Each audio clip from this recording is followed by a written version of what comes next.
God made Eve. അവളും കണ്ണു തുറന്നപ്പോൾ When she opened her eyes, ആദ്യം കണ്ടത് ദൈവത്തെയാ. she first saw God. കാരണം യഹോവയായ ദൈവം അവളെ അവന്റെ അടുക്കൽ കൊണ്ടുവന്നു എന്നാണ് ഉൽപ്പത്തി പുസ്തകത്തിൽ എഴുതിയിരിക്കുന്നത്. Because in the book of Genesis read, God Lord brought her to Adam. അപ്പോ അടുത്ത കോമ്പൗണ്ടിലായിരിക്കും അവളെ ഉണ്ടാക്കിയെന്ന് ന്യായമായിട്ട് നമുക്ക് ഊഹിക്കാം. So you can assume that God must have created her in the next compound. അപ്പൊ അവള് കണ്ണു തുറന്നപ്പോൾ ആദ്യം കാണുന്ന ആദാമിനെ അല്ല, ദൈവത്തെയാ. So when she opened her eyes, the first person she saw was God, not Adam. എന്നിട്ട് ആ ദൈവമാണ് അവരെ ഒരുമിച്ച് ചേർത്തത്. And it is that God who brought them together. ഒരു പ്രമാണം ഇവിടെ ഞാൻ പറയട്ടെ. Let me bring one thought before you. Adam ആദ്യം ദൈവവുമായിട്ട് ബന്ധപ്പെട്ടു. The first thing Adam related was to God. ഹവ്വ ആദ്യം ദൈവവുമായിട്ട് ബന്ധപ്പെട്ടു. Eve first related herself to God. എന്നിട്ട് ദൈവമാണ് അവരെ ഒരുമിച്ച് ബന്ധപ്പെടുത്തിയത്. And God joined them together. അപ്പൊ നമ്മുടെ പ്രൈമറി റിലേഷൻഷിപ്പ് എന്ന് പറയുന്നത് നമ്മുടെ ഭർത്താവായിട്ടോ ഭാര്യയായിട്ടോ അല്ല. It is our primary relationship is not with our husband or our wife. അത് നമ്മുടെ സൃഷ്ടാവായ ദൈവവുമായിട്ടാണ്. It is with our creator, our God. അവനുമായിട്ടുള്ള ബന്ധവും കൂട്ടായ്മയുമാണ് ജീവിതത്തിൽ ഒന്നാമത്.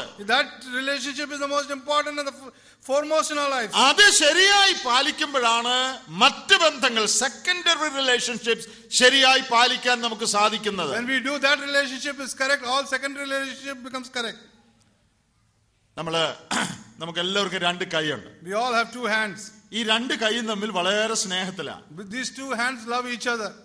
ഈ കൈയിൽ ഒരു കൊതുക് വന്നിരുന്ന ഉടനെ ഈ കൈ വന്ന് അടിക്കും. If there's a mosquito on one hand, the other hand will come and hit it. ഇവിടെ ചൊറിഞ്ഞാൽ ഉടനെ ഈ കൈ സഹായിക്കാനായിട്ട് വരും. If there's irritation on one hand, the other hand will scratch it. എന്തുകൊണ്ടാണ് ഇവർ ഇത്രയും സ്നേഹമായിട്ട് ഒരു വഴക്കുണ്ടാക്കാതെ പോകുന്നത്? Why is it that they both go together without fighting? Our അയൽക്കാരായോണ്ടാണോ? Is it because they are neighbors? അയ്യോ, അയൽക്കാരായ ഏറ്റവും വഴക്കുണ്ടാക്കുന്നത്. Oh, neighbors are the people who create the most fights. എപ്പോഴും കണ്ടോണ്ടിരിക്കുന്നോണ്ടാണോ? Is it because they see each other?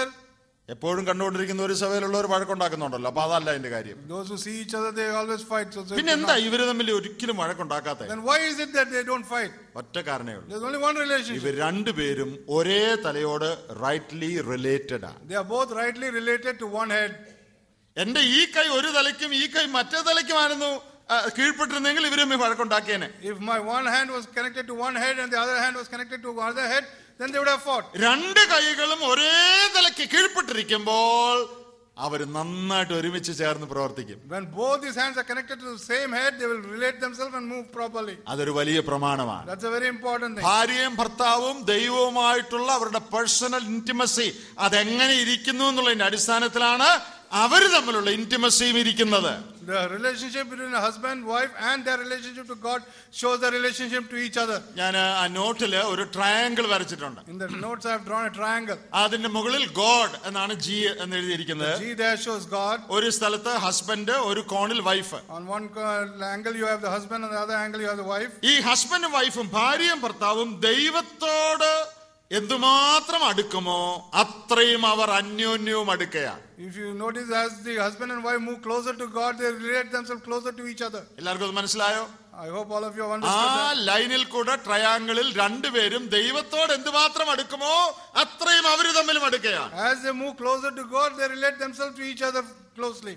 അവർ രണ്ടുപേരും ദൈവത്തിൽ നിന്ന് എന്തുമാത്രം അകലുമോ അത്രയും അവര് തമ്മിലും അകലെയാണ്. As they go further away from God, each of them so far they move away from each other. പ്രിയപ്പെട്ടവരെ, നമ്മുടെ കുടുംബജീവിതം ശരിയാക്കണമെങ്കിൽ, if you are beloved, if our family life has to be rectified, family conference വന്ന് കുറച്ച് psychology കേട്ടോണ്ട് പോയോണ്ട് ഒരു പ്രയോജനമില്ല. it's not important that you come to the family conference and just hear some psychology. നമ്മുടെ ഓരോരുത്തരുടെയും ദൈവത്തോട് ചേർന്നുള്ള ജീവിതം നമ്മൾ ശരിയാക്കണം. Our relationship God should be improved. എങ്കിലേ സഹിക്കാനുള്ള കൃപ കിട്ടുകയുള്ളൂ. Then only you will get the patience. എങ്കിലേ ദേഷ്യപ്പെടാതിരിക്കാനുള്ള കഴിവ് ലഭിക്കുകയുള്ളൂ. Then only you will get the gift not to get angry. എങ്കിലേ തെറ്റ് ചെയ്താൽ ക്ഷമ ചോദിക്കാനുള്ള കൃപ ലഭിക്കുകയുള്ളൂ. Then only you will get the gift to ask forgiveness if you have done something wrong. എങ്കിലേ നിസ്വാർത്ഥമായിട്ട് സ്നേഹിക്കാൻ കഴിയുകയുള്ളൂ. Then without any selfishness to love each other. അതുകൊണ്ട് ദൈവവുമായിട്ടുള്ള നമ്മുടെ വ്യക്തിപരമായ അടുപ്പം ഏറ്റവും പ്രധാനമായി സൂക്ഷിക്കണം. Therefore our personal relationship to God should be held on very carefully. അത് മാത്രമല്ല, ദൈവം വിവാഹം സ്ഥാപിച്ചതുകൊണ്ട്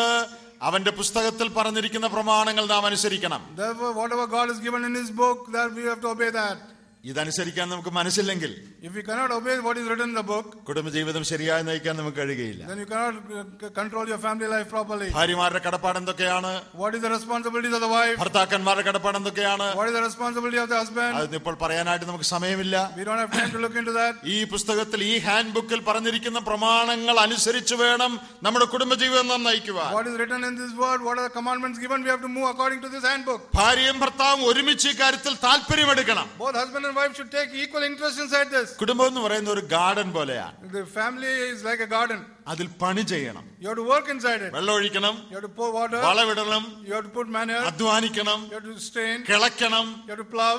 എങ്കിലേ ആ ഗാർഡൻ നന്നായിട്ട് വളരുകയുള്ളൂ. Only then the garden will grow properly. Garden അവിടെ നട്ടിട്ട് രണ്ടുപേരും കിടന്ന് ഉറങ്ങിയാൽ ഗാർഡൻ കാട് പിടിച്ചു പോവുകയുള്ളൂ. If you put plants in the garden and then both of us sleep, it will not grow properly. കുടുംബജീവിതത്തിലും മനഃപൂർവമായ പല കാര്യങ്ങൾ നാം ചെയ്യണം. Purposefully we should do certain things in our Christian life. ഒരുമിച്ച് പ്രാർത്ഥിക്കണം. We should pray together. ദൈവകൃപ അന്വേഷിക്കണം. You should enjoy the love of God. അന്യോന്യ സ്നേഹം പ്രകടിപ്പിക്കണം. You should express your love to each other. തെറ്റ് വന്നു പോയാൽ ക്ഷമിക്കണം. If there is a mistake, you should learn to forgive. അന്യോന്യം സംസാരിക്കാൻ സമയം കണ്ടെത്തണം. You should find time to talk to each other. അന്യോന്യം സഹായിക്കാൻ മനഃപൂർവ്വം പരിശ്രമിക്കണം. You should take intentionally time to help each other. അങ്ങനെ ലോട്ട് ഓഫ് എഫേർട്ട്, വളരെ പരിശ്രമം കഴിക്കണമെങ്കിലേ കുടുംബം എന്ന ഗാർഡൻ ശരിയായി വളരുകയുള്ളൂ. Only if you put a lot of effort, then only your garden will grow properly.